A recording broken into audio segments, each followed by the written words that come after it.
गेल्या 27 वर्षामध्ये आपल्या बरोबरच जे देश स्वतंत्र झाले त्या कोणत्याही देशापेक्षा भारताने सर्वच आघाड्यांवर आणि विशेषतः आर्थिक आघाडीवर समाधानकारक प्रगती केलेली आहे.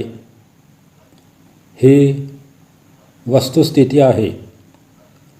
स्वातंत्र्य मिळण्याच्या वेळेला असलेला भारत व आजचा भारत या दोन्हीचे चित्र ज्यांच्या डोळ्यांपुढे आहे त्यांना हे मान्य करावे लागेल की अनेक क्षेत्रांमध्ये आपण नेत्रदीपक प्रगती केलेली आहे. शहरे वाढली आहेत, कारखानदारी वाढली आहे, शेती सुधारली आहे, माणसांचे आयुष्य वाढले आहे, औषधोपचाराच्या सोयीत वाढ झाली आहे, शिक्षणाच्या सोयी वाढल्या आहेत, तसेच विविध सुखसोयीतही पुष्कळच वाढ झालेली आहे. ही सर्व प्रगती समाधानकारक नाही असे कोण म्हणेल?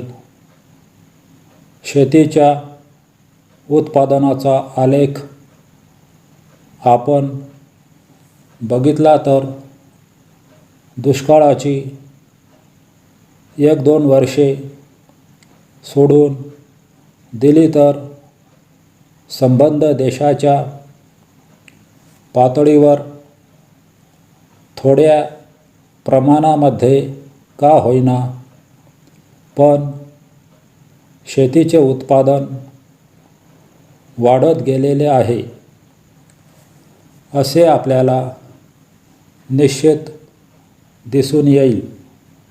परंतु हे उत्पादन वाढत जाऊन सुद्धा अन्नधान्याचे भाव मात्र मोठ्या वेगाने वाढत गेले. उत्पादन वाढले असले तरी ते पुरेसे वाढलेले नाही व काही भागात दुष्काळ पडला म्हणून धान्याचा तुटवडा आहे. असे जेव्हा सरकारने लोकांना सांगितले तेव्हा लोकांनी विचारले की धान्याचा तुटवडा आहे तर बाहेर धान्य कसे मिळते?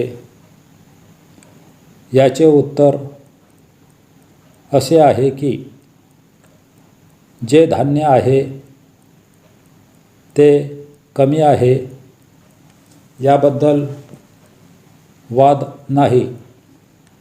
परंतु शेतकरी विशेषतः श्रीमंत शेतकरी ज्यावेळी सरकारला पाहिजे त्या प्रमाणात धान्य घालीत नाही त्यावेळी अगोदरच असलेली धान्याची तूट अधिकच वाढते.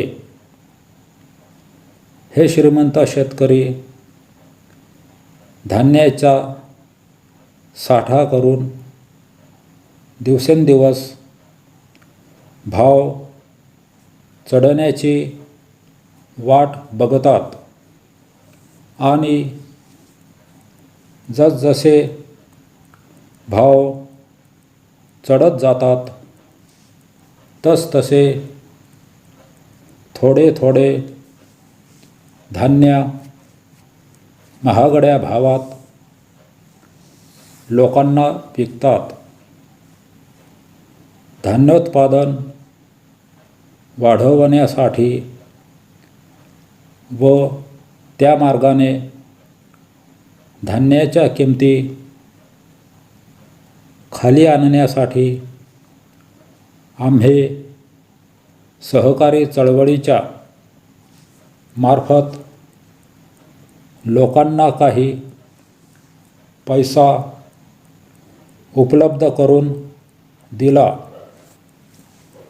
पण तो पैसा प्रामुख्याने जो सधन शेतकरी वर्ग आहे त्याच्या हातामध्ये गेला व त्यांनी त्या पैशाचा उपयोग स्वतःची साठवण्याची शक्ती वाढवण्याकडे केला. याचा परिणाम धान्याचा तुटवडा व किमती आणखी वाढण्यात झाला. म्हणून जो श्रीमंत शेतकऱ्यांचा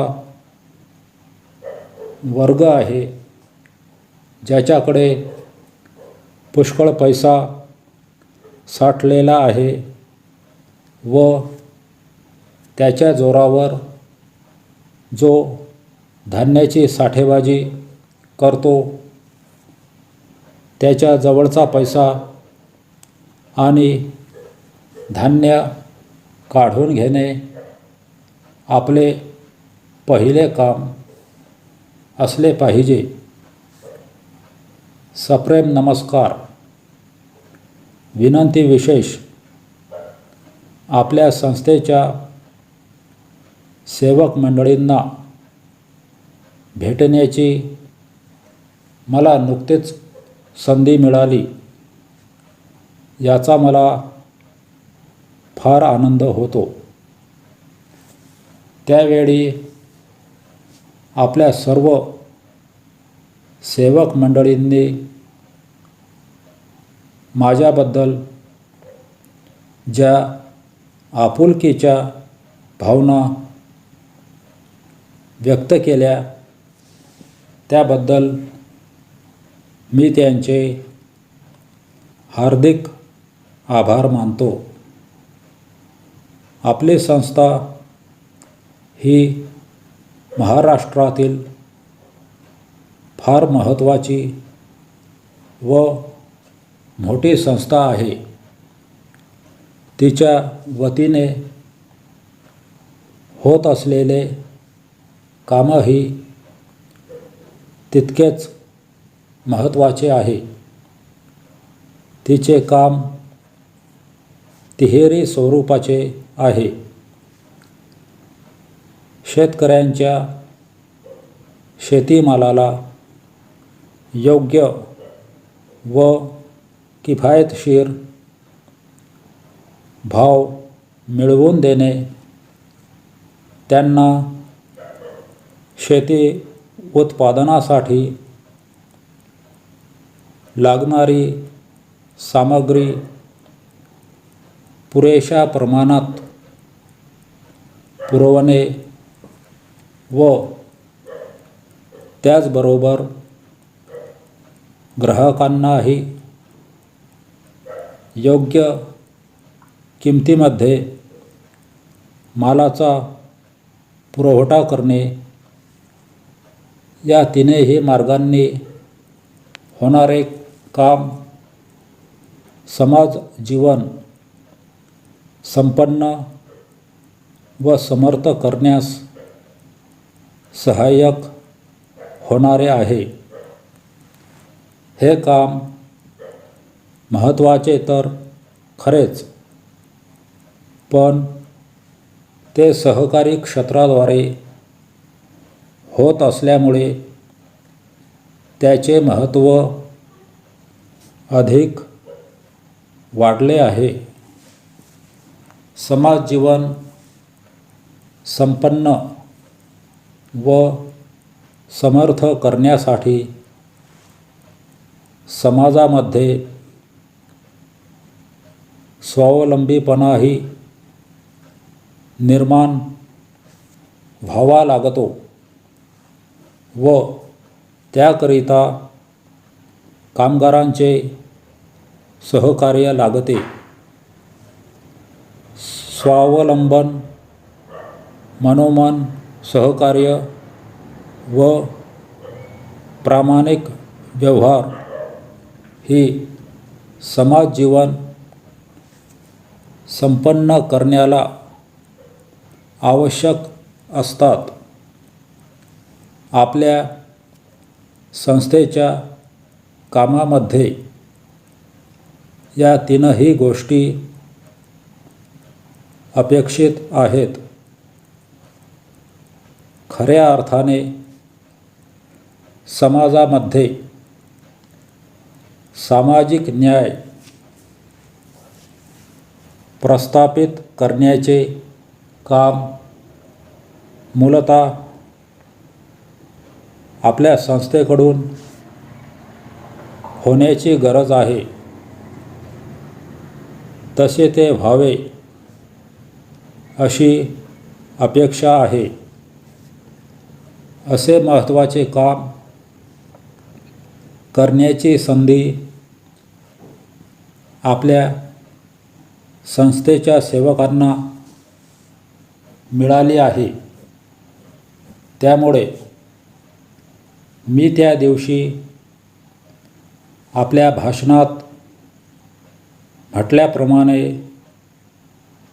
आपल्या संस्थेचे सेवक हे खरोखरच भाग्यवान आहेत. ते नुसतेच सेवक नाहीत, तर समाजसेवकाची महत्त्वाची भूमिका पार पाडण्याची उत्कृष्ट संधी त्यांना मिळाली आहे.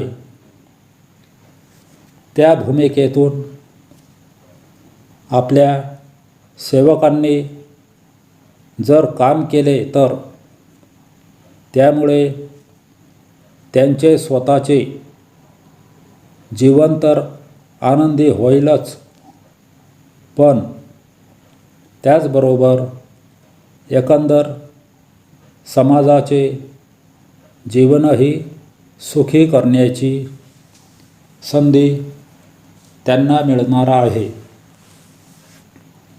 त्या दृष्टीने आपल्या संस्थेतील सर्व सेवकांचे काम व्हावे अशी माझी अपेक्षा मी त्या दिवशी व्यक्त केली होती. या पत्राद्वारेही तीच अपेक्षा मी पुन्हा व्यक्त करीत आहे आणि त्याप्रमाणे आपल्या सेवकांकडून काम होईल असा विश्वासही बाळगत आहे. आपल्या सर्व सेवकांच्या जीवनास मी भव्य सुयश इच्छितो. त्यांनी माझ्याबद्दल जी आदराची भावना व्यक्त केली त्याबद्दल त्यांचे पुन्हा एकदा आभार मानतो व हे पत्र पुरे करतो. भारत हा एक संपन्न, बलवान व समर्थ देश व्हावा अशी पंडित जवाहरलाल नेहरू यांची अत्यंत तीव्र इच्छा होती. त्यासाठी त्यांनी देशात विकासाचे नवीन युग सुरू केले. तोपर्यंत खेड्यातील माणसाला एक प्रकारची निराशा होती. देवावर अवलंबून राहण्याची प्रवृत्ती होती. पूर्वीपासून जे काही चालत आले आहे त्याच मार्गाने जाण्याकडे त्याचा कल होता. तो अगदी नाउमेद झाला होता. त्याला आळसाने घेरले होते. आपल्याला नवीन काही मिळेल, आपले जीवन बदलेल असे त्याला वाटत नव्हते. परंतु आता त्याच्यात पूर्ण बदल होत आहे. प्रत्येक गोष्ट आपणाला मिळावी यासाठी त्याचे आता प्रयत्न चालू आहेत. त्याच्या या प्रयत्नांना आपण साथ दिली पाहिजे. तो पुढे येत आहे. नवीन कामाची जबाबदारी स्वीकारण्यास तयार होत आहे. ही गोष्ट या देशाच्या विकासाच्या दृष्टीने फार महत्त्वाची आहे. मी नुकताच माझ्या खेड्यात गेलो होतो. माझ्या जन्माच्या वेळी मी शिकत असताना आणि मी तरुण असताना या खेड्यातील जीवन कसे होते आणि आज ते कसे आहे याची जेव्हा मी तुलना करतो तेव्हा खेडे विभागात एक प्रकारची क्रांती होत आहे असे मला दिसते. खेड्यातील माणूस आता बदलत आहे. त्याचे विचार बदलत आहेत. त्याचे आचार बदलत आहेत. त्याला आपल्या कर्तृत्वाची हळूहळू जाणीव होत आहे. पूर्वी देववादी असणारा खेड्यातील माणूस आता प्रयत्नवादी बनत आहे. त्याच्यातील आत्मविश्वास जागा होत आहे.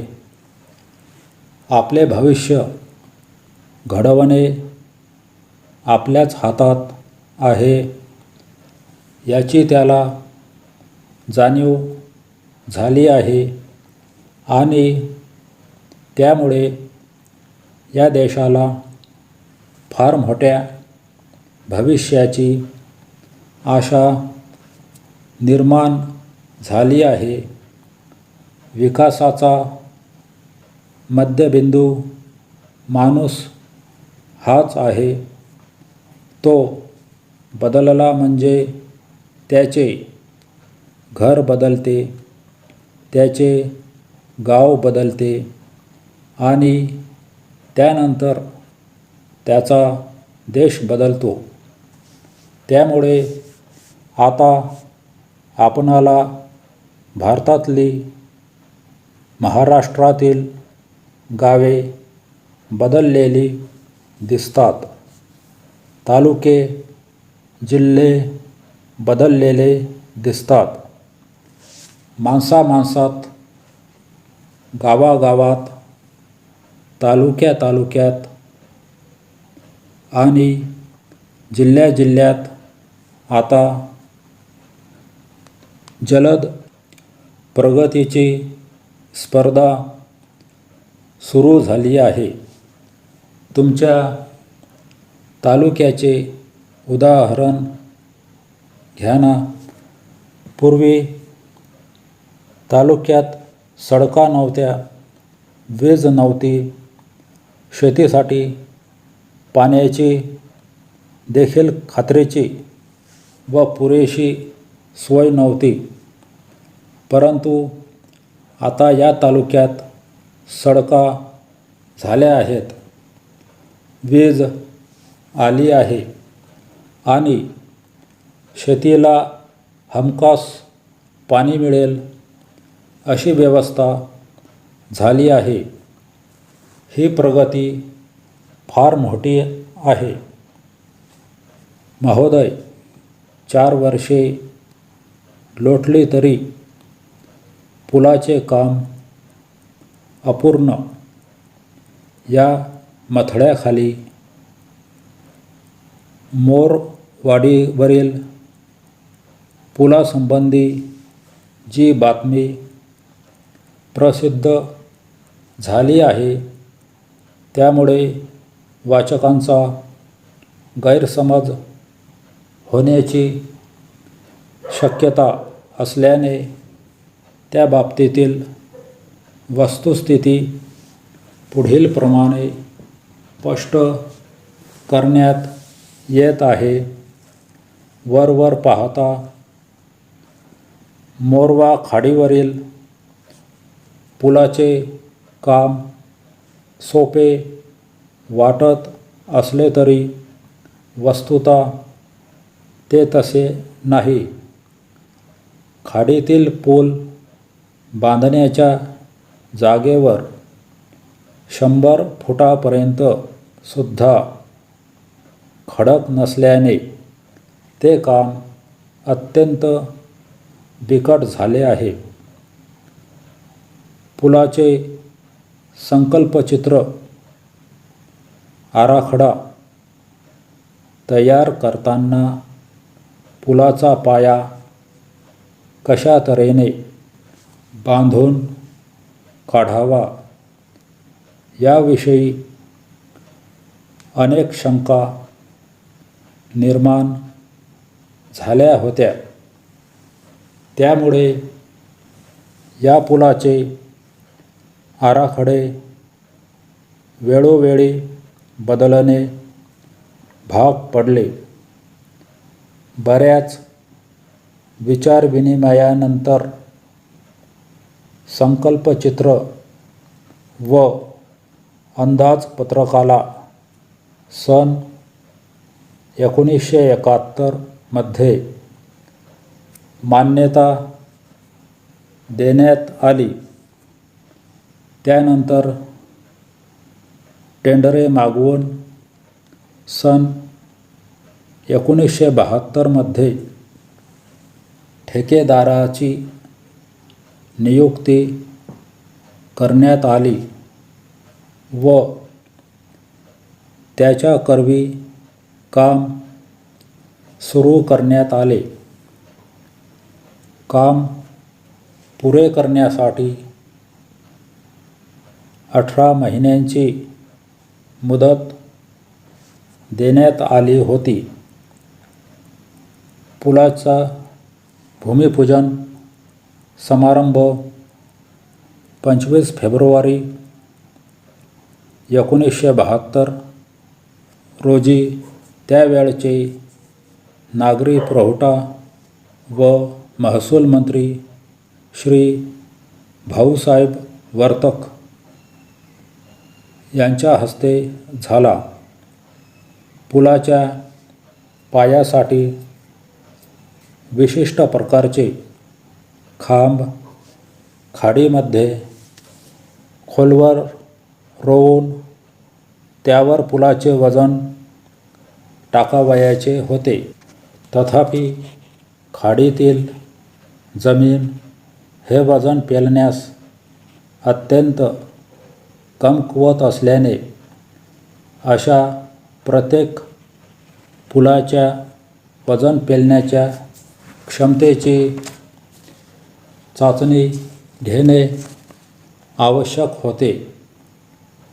हे करीत असताना काही खांब खाडीत खचून त्यावर वजनासाठी ठेवलेले लोखंडी रूढ, सळ्या वगैरे खाडीत पडले. ते काढून पुन्हा काम करून घेण्यात काही काळ वाया गेला. वर वर्णन केलेल्या परिस्थितीवरून कोणाच्याही हे लक्षात येईल की वरील पुलाचे इंजिनियर च्या दिरंगाईमुळे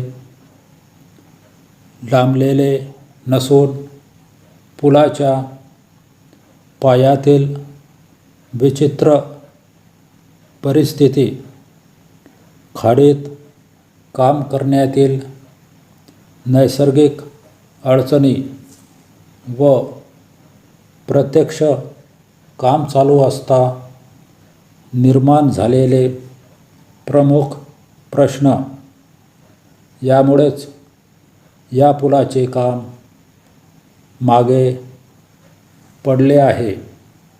सध्या पुलाला आधार देणारे सर्व खांब बांधून तयार असून उरलेले काम या वर्षाच्या अखेरीपर्यंत पुरे होईल अशी उमेद आहे.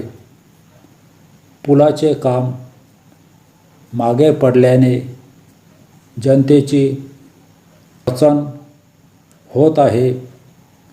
त्याबद्दल संबंधित खात्यांनी दिलगिरीही व्यक्त केली आहे.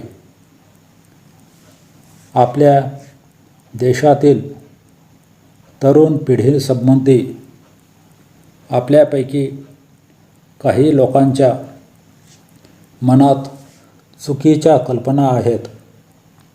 परंतु या ठिकाणी जे काम चालू आहे त्यामुळे त्या दूर होण्यास मदत होईल असा मला विश्वास वाटतो. साधारणतः आपण असे मानतो की तरुणांमधील उत्साहाला योग्य वळण लावले नसल्यामुळे ते ज्या मार्गाने जावयास पाहिजेत त्या मार्गाने जात नाहीत. परंतु आपल्या आभार प्रदर्शनाच्या भाषणात एका कार्यकर्त्याने आपल्याला जे सांगितले आहे ते फार महत्त्वाचे आहे. त्याची केवळ स्तुती करण्याच्या भावनेने मी हे बोलत नाही. आम्ही आज ज्या पदावर आहोत तेथे आम्हाला नेण्यामध्ये समाजाने सुद्धा त्याग केला आहे आणि त्याची काही अंशी परतफेड करण्याचा हा प्रयत्न आहे. प्रत्येक क्षेत्रात काम करणाऱ्या कार्यकर्त्यांमध्ये ही भावना निर्माण झाली तर जनतेचे प्रश्न जलद गतीने सुटू शकतील. याबद्दल माझ्या मनात काही शंका नाही. जनतेच्या दुःखाबद्दल आपल्याला जिव्हाळा वाटला पाहिजे. असा जिव्हाळा जेथे नाही तेथे संस्कृती नाही असे मानावयास मी तयार नाही.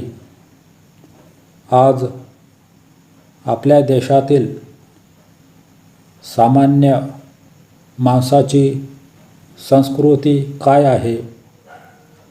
एखादा मनुष्य पडला व त्याला लागले नाही असे आपल्याला दिसले तरीसुद्धा तुला कोठे लागले तर नाही असे विचारण्याची आपली संस्कृती आहे. तेच संस्कृती जे अधिकारावर आहेत त्यांच्यामध्ये असली पाहिजे, नव्हे त्यांच्यात ती जास्त प्रमाणात असली पाहिजे. याच संस्कृतीमुळे मोठमोठे कुशल डॉक्टर्स खेडेगावातून सुद्धा काम करण्यास तयार होतात. मी अनेक खेड्यात त्यांना काम करताना पाहिले आहे. पूर्वी आपण फिरते दवाखाने पाहिले नसतील, परंतु गेल्या वर्षी नागपूर जिल्ह्यातील एका लहानशा गावात मी फिरता दवाखाना सुरू झाल्याचे पाहिले. खेड्यात डॉक्टर किंवा नर्स यांना राहण्याकरिता चांगली सोय नसते. त्यामुळे शहरातील माणसे खेडेगावात जाण्यास साधारणतः तयार नसतात. परंतु या शिबिरात डॉक्टर मंडळी रात्री अपरात्री आनंदाने काम करतात. हे दृश्य पाहून मला मोठा आनंद वाटला. ज्यांच्याजवळ अधिकार आहे, ज्यांच्याजवळ काही कौशल्य आहे, ज्यांच्याजवळ ज्ञान आहे, ज्यांच्याजवळ ही प्रकृती दिसली तर जनतेचे दुःख कमी होण्यास मदत होईल याबद्दल मला शंका वाटत नाही. या दृष्टीने येथील जनतेने या शिबिरात मदत केली याबद्दल मला समाधान वाटते. महोदय, सध्याच्या महत्त्वाच्या सामाजिक समस्या सोडविण्यासाठी बुद्धी, कौशल्य, परिश्रम व साधनसंपत्ती यांच्या सहकार्याची अत्यंत आवश्यकता आहे. असे सहकार्य निर्माण झाल्यासच सार्वजनिक समस्या निर्माण होण्याची शक्यता आहे. सहकारी चळवळीचा हा मूळ उद्देश ध्यानी ठेवून आम्ही आमची गृहनिर्माण सहकारी संस्था स्थापन केली आहे. जास्तीत जास्त लोकांना स्वतःचा असा आसरा निवारा स्वस्त किमतीत सहजासहजी मिळवून देणे हे आमच्या संस्थेचे सध्याचे प्रमुख ध्येय आहे. प्रारंभीच्या काळात आम्ही किमान किमतीत मिळू शकतील अशी स्वतंत्र व टुमदार घरे बांधण्यास सुरुवात केली.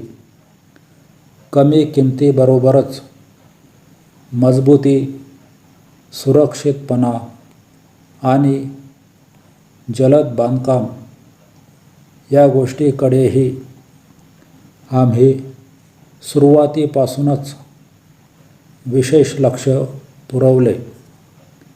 त्यामुळे सामान्यतः मध्यमवर्गीय लोकांकडून या घरांना फार मोठ्या प्रमाणात मागणी आली. त्यानंतर समाजातील खालच्या थरातील लोकांना उपयोगी ठरू शकतील व त्यांना झेपण्यासारख्या कमी किमतीत बसू शकतील अशी जोडघरेही बांधण्यास आम्ही सुरुवात केली. अनेक ठिकाणी आमच्या या उपक्रमाला चांगलाच प्रतिसाद मिळाला आहे. भारत सरकारने फार मोठ्या उत्साहाने आर्थिक कार्यक्रम अंमलात आणण्याचे ठरवले आहे. या कार्यक्रमातील महत्त्वाचा टप्पा म्हणजे भूमिहीन बेघर शेतमजुरांना घरे उभारून देण्याचा क्रांतिकारक कार्यक्रम होय. या कार्यक्रमाचे आव्हान स्वीकारून येथील शेतकरी सहकारी साखर कारखान्यातर्फे देण्यात यावयाची घरे मजबूत व टिकाऊ राहावीत या अपेक्षेने या घराच्या बांधणीचे काम आमच्याच संस्थेकडे मोठ्या विश्वासाने सोपवण्यात आले. आमच्या संस्थेनेही हे काम अत्यंत यशस्वीपणे पार पाडले व त्याबद्दल वरील कारखान्याच्या संचालकांनी खूप समाधान व्यक्त केले. वारा, ऊन, पाऊस, आग आणि भूकंप यापासून सुरक्षित, मजबूत व टिकाऊ अशी ही घरे ज्या मजुरांना मिळतील त्यांना घरे मिळाल्याचे खरेखुरे समाधान या घरांमुळे निश्चितपणे मिळणार आहे.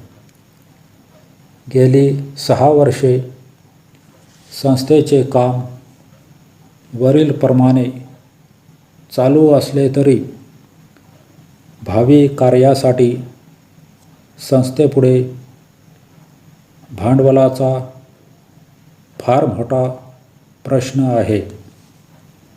आता पावेतो हे भांडवल बँकेकडून घेतलेल्या कर्जाद्वारे उभारण्यात आले. परंतु या कर्जापोटी संस्थेस बँकेला दरवर्षी हजारो रुपये व्याज भरावे लागते. हे व्याज वाचले तर संस्थेला आणखी भरीव कामगिरी करून दाखवता येईल. त्या दृष्टीने संस्थेस तिच्या कार्यासाठी सरकारने बिनव्याजी कर्ज पुरवावे अशी नम्र विनंती आहे. श्रमिक जनतेला काम करण्याचा हक्क द्यावा, नमूद केलेले मूलभूत तत्त्व अंमलात आणावे या हेतूने हे विधेयक आपल्यापुढे मांडण्यात आले आहे. भारतामध्ये अशा तऱ्हेचा हा पहिलाच प्रयत्न आहे. या कार्यक्रमाला सर्वत्र मान्यता मिळाली आहे. सर्व पक्षातील अनेक जबाबदार नेत्यांनी हा कार्यक्रम सर्व देशभर लागू करण्यात यावा अशा तऱ्हेची इच्छा व्यक्त केली आहे. आणि म्हणून केवळ महाराष्ट्राच्याच दृष्टीने नव्हे तर सर्व भारताच्या दृष्टीने हा कार्यक्रम अतिशय महत्त्वाचा आहे. केवळ एक आर्थिक कार्यक्रम म्हणून नव्हे तर इतर अनेक दृष्टींनी याचे महत्त्व, या कार्यक्रमाबाबत सर्वात महत्त्वाची गोष्ट अशी आहे की महाराष्ट्रातील एकजात सर्व पक्षांनी तो मान्य केला आहे. सर्व जनतेने त्याला पाठिंबा दिला आहे आणि हा पाठिंबा नुसता कोरडा पाठिंबा नाही, तर प्रत्यक्ष आर्थिक झेज त्या कार्यक्रमाच्या अंमलबजावणीसाठी सर्वांनी त्या कार्यक्रमाला आपला सक्रिय असा पाठिंबा जाणीवपूर्वक दिला. लोकशाही समाजवादाच्या भवितव्याच्या दृष्टीने स्वराज्यानंतर हा महत्त्वाचा क्षण आहे. कारण स्वराज्य म्हणजे जसे परकीय सत्तेपासून मुक्ती, तसे हे विधेयक म्हणजे ग्रामीण भागातील भूक व बेकारीपासून मुक्ती होय. या रोजगार हमीच्या योजनेसंबंधी एक आक्षेप असा घेण्यात येतो की देशात सर्व प्रकारे आर्थिक विकास चालू असावा आणि तो एका नियोजनबद्ध पद्धतीने होत असावा. अशी एक वेगळी रोजगार हमीची योजना करण्याची काय गरज आहे? औद्योगिकीकरणाच्या व उद्योगधंद्यांमध्ये फार मोठी गुंतवणूक करण्याने बेकारीचा प्रश्न सुटेल असे कोणीच मानित नाही. त्यामुळे त्यासंबंधी विवेचन करणे निरर्थक होईल. पण अलीकडे 4-5 वर्षात असा विचार पुढे आला आहे की ग्रामीण भागाचा समग्र विकास करण्याची योजना केली की तिच्यामध्ये सर्वांना काम मिळेल. शहरी असो वा ग्रामीण असो, उद्योगधंद्याच्या विकासाच्या प्रक्रियेत रोजगाराची वाढ होत राहते, हे कोणी नाकारीत नाही. पण काही वेळा नवा रोजगार उत्पन्न होताना काहींना जुना रोजगार गमवावा लागतो आणि म्हणून नियोजनाच्या प्रक्रियेत सावधपणाची गरज असते आणि तसे पाहिले तर रोजगार हमी योजना ही नियोजनबाह्य नाही. महोदय, राज्य सहकार मंडळाची रचना व घटना याबाबत आपण सहकारी संस्था व कार्यकर्ते यांच्याकडून सूचना मागवल्या आहेत असे कळते. म्हणून त्याबाबतचे माझे विचार मी आपणास पुढीलप्रमाणे कळवित आहे. त्यांचा योग्य विचार व्हावा अशी विनंती आहे. सहकारी क्षेत्रातील विचारवंत व कार्यकर्ते आणि राज्य सरकार यांचा एकमेकांशी नेहमी संबंध राहावा व सहकारी क्षेत्रातील कार्यासंबंधी त्यांना एकमेकांशी विचारविनिमय करता यावा हा एक प्रमुख हेतू राज्य सहकार मंडळ स्थापनेमागे होता. तसेच आर्थिक विकासाच्या योजना तयार करून त्यांची अंमलबजावणी सहकारी चळवळीच्या मार्फत कशी करता येईल याचा विचार करण्यासाठी एक व्यासपीठ असावे हाही एक उद्देश ते मंडळ निर्माण करण्यामागे होता. त्याचप्रमाणे सहकारी क्षेत्राला पोषक असे लोकशाही संकेत व पथ्ये रूढ करणे सुलभ व्हावे हेही एक महत्त्वाचे उद्दिष्ट त्यामागे होते. महाराष्ट्रात तरी निदान राज्य सहकारी बँक ही सहकारी क्षेत्राचा केंद्रबिंदू मानली गेली आहे.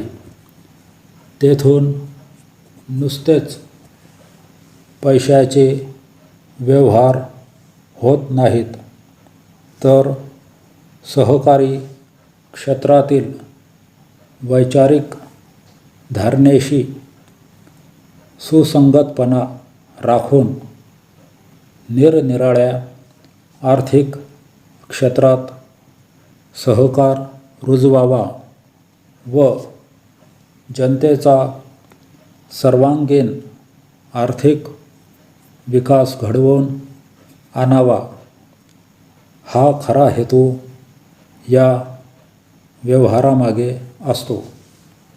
अगदी परवापर्यंत अशी परिस्थिती होती की सहकारी कायद्यामधील दुरुस्ती किंवा सहकारी चळवळीसंबंधीची कुठलीही महत्त्वाची धोरणे ही या मंडळापुढे आणून त्यावर पूर्ण विचारविनिमय केल्याशिवाय आणि मंडळाचे मत अजमावल्याशिवाय सरकारकडून त्याबाबत निर्णय घेतला जात नसे.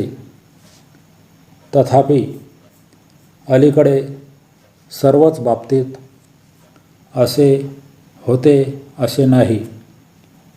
त्याची कारणे काय असतील ती असोत, परंतु बदललेल्या परिस्थितीनुसार तसेच सहकारी क्षेत्राची गेल्या काही वर्षातील वाढ व विकास लक्षात घेता सहकार मंडळाची योग्य स्वरूपात पुनर्रचना करणे आवश्यक झाले आहे. अशी पुनर्रचना करताना सहकारी क्षेत्रातील कोणत्याही प्रश्नावर मंडळाकडून शासनाला निर्भीडपणे सल्ला मिळेल व त्या सल्ल्याची शासनाकडून कदर केली जाईल, हा मुख्य दृष्टिकोन असला पाहिजे. या प्रकारे मंडळाची पुनर्रचना केली तर मला वाटते राज्य सहकार मंडळ हे खऱ्या अर्थाने स्वतंत्र बनेचे आणि सहकार व सरकार या दोघांवरही अंकुश ठेवणारे असे एक प्रभावी साधन होईल. किंबहुना तसे ते व्हावे हेच माझ्यासारख्या सहकारी कार्यकर्त्याची अपेक्षा आहे.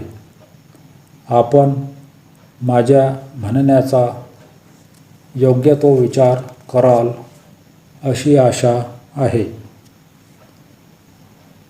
विश्व बालवर्ष आणि राजभाषा वर्षानिमित्त आकाशवाणी आणि दूरचित्रवाणीवरून केलेल्या भाषणात मुख्यमंत्री म्हणाले की महाराष्ट्रातील जनता सुजाण आहे. प्रयत्नावर तिची निष्ठा आणि श्रद्धा आहे. सामाजिक आणि आर्थिक समानतेचे उद्दिष्ट आपल्याला जलद गतीने गाठावयाचे आहे. जाती जमातीतील विषमता नाहीशी करावयाची आहे. प्रत्येकाला मानवतेची वागणूक मिळावी, समान संधी मिळावी आणि समृद्ध जीवनाची दालने खुली व्हावीत, यासाठी जनतेच्या सहकार्याने येत्या 9 वर्षात आपल्याला प्रयत्नांची पराकाष्ठा करावयाची आहे. नवीन वर्षात जनहिताचे अनेक नवीन संकल्प आपण हाती घेत असतो. यंदाच्या 9 वर्षात असेच 2 महत्त्वाकांक्षी राष्ट्रीय व आंतरराष्ट्रीय महत्त्वाचे प्रकल्प आपण महाराष्ट्रातही हाती घेण्याचे ठरविले आहे. पहिला आहे भारतीय भाषांच्या विकासाचा राजभाषा वर्ष म्हणून महाराष्ट्रात मराठी भाषेला राजभाषा आणि लोकभाषेचा सन्मान मिळवून देण्यासाठी प्रयत्नांची गती वाढविण्यात येणार आहे. व्यक्तिविकासात मातृभाषेचे महत्त्व मोलाचे असते.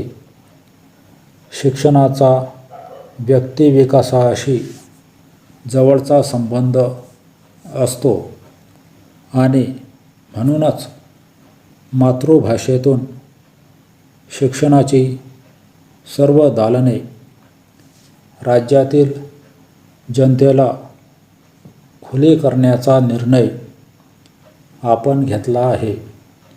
तथापि शिक्षण मातृभाषेतूनच उपलब्ध नाही असा युक्तिवाद आजही काही बुद्धिवादी आणि शिक्षण तज्ज्ञांकडून केला जातो. मराठीला कमी लेखण्याचा त्यांचा उद्देश नसतो असा त्यांचा युक्तिवाद असतो.